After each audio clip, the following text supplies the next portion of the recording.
അസ്സലാമു അലൈക്കും. എല്ലാവർക്കും സുഖമല്ലേ? അപ്പോൾ എല്ലാവരും സേഫായിട്ടിരിക്കുന്നു എന്ന് വിശ്വസിക്കുന്നു. അപ്പോൾ നേരെ നമുക്ക് ഇന്നത്തെ റെസിപ്പിയിലേക്ക് പോകാം. ഇന്ന് ഞാൻ തയ്യാറാക്കാൻ പോകുന്നത് ഈസി സ്നാക്കായ ഫിംഗർ പൊട്ടാറ്റോ ആണ് തയ്യാറാക്കാൻ പോകുന്നത്. അപ്പോൾ കുറച്ച് ഇൻഗ്രീഡിയൻസ്, വീട്ടിലുള്ള കുറച്ച് ഇൻഗ്രീഡിയൻസ് വെച്ചിട്ട് നമുക്കിത് പെട്ടെന്ന് തയ്യാറാക്കിയെടുക്കാൻ പറ്റും. അപ്പോൾ നേരെ റെസിപ്പിയിലേക്ക് പോകാം. അപ്പോൾ ഇതിന് വേണ്ടിയിട്ട് ഞാനിവിടെ 3/4 കപ്പോളം തരി എടുത്തിട്ടുണ്ട്. അതിലേക്ക് 3/4 കപ്പോളം ചൂടുവെള്ളം വെച്ചാൽ നല്ല തിളച്ച വെള്ളം തന്നെ ഇതിന് ആവശ്യമാണ്. അതും കൂടെ ഒഴിച്ചു കൊടുക്കണം.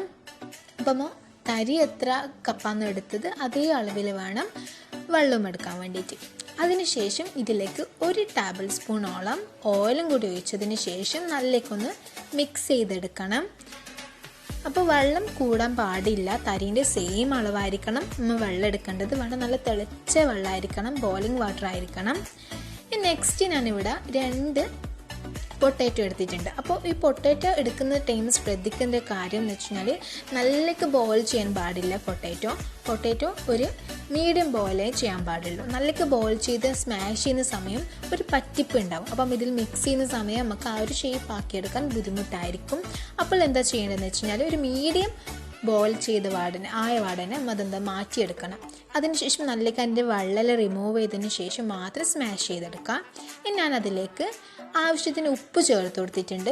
പിന്നെ 3 പച്ചമുളകാണ് ഞാൻ ഇതിലേക്ക് ആഡ് ചെയ്തത്. പിന്നെ ഇതിലേക്ക് ഒരു 1/4 കപ്പ്, ഒരു 4 ടേബിൾ സ്പൂണോളം മല്ലിച്ചപ്പും കൂടി ഇട്ട് കൊടുത്തതിന് ശേഷം ഇത് നല്ലേക്കൊന്ന് യോജിപ്പിച്ച് എടുക്കണം. അപ്പോൾ ഇത് നല്ലേക്ക് എല്ലാം കൂടി നല്ലേക്ക് കമ്പൈൻ ചെയ്തെടുക്കണം.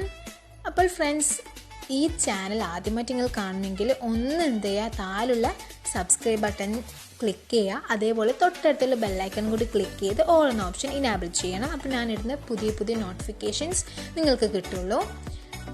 പിന്നെ ഞാൻ നെക്സ്റ്റ് ഇതിലേക്ക് ഒരു 2 ടേബിൾ സ്പൂണോളം കോൺഫ്ലോറും കൂടി ഇട്ട് കൊടുത്തിട്ടുണ്ട്. അതിനുശേഷം ഇത് നല്ലേക്കൊന്ന് റൗണ്ട് ചെയ്ത്, നമ്മൾ ഫിംഗർ പൊട്ടാറ്റോ ആണല്ലോ, അപ്പോൾ ഫിംഗർ ഷേപ്പിലേക്ക് നമുക്കിതൊന്ന് മാറ്റിയെടുക്കണം.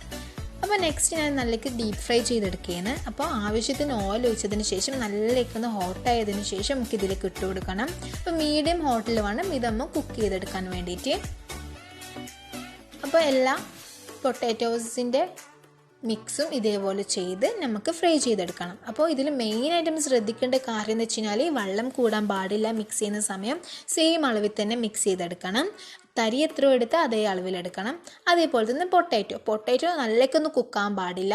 ബോയിൽ ചെയ്യുന്ന സമയം മീഡിയം ബോയിൽ മാത്രമേ ചെയ്യാൻ പാടുള്ളൂ. അതിനുശേഷം വെള്ളം നല്ലേക്ക് റിമൂവ് ചെയ്തതിന് ശേഷം മാത്രമേ സ്മാഷ് ചെയ്ത് ഇതിലേക്ക് മിക്സ് ചെയ്യാൻ പാടുള്ളൂ. അല്ലെങ്കിൽ നമുക്ക് പറ്റിപ്പ് ഉണ്ടാവും. അപ്പോൾ നമുക്ക് ഈ ഒരു ഷേപ്പിലേക്ക് ചെയ്തെടുക്കാൻ ബുദ്ധിമുട്ടായിരിക്കും.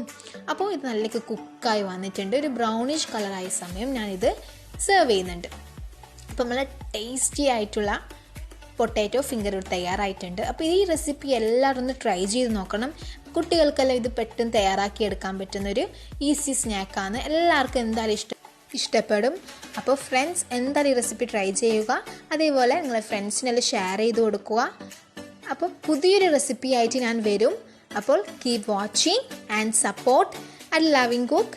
Bye bye.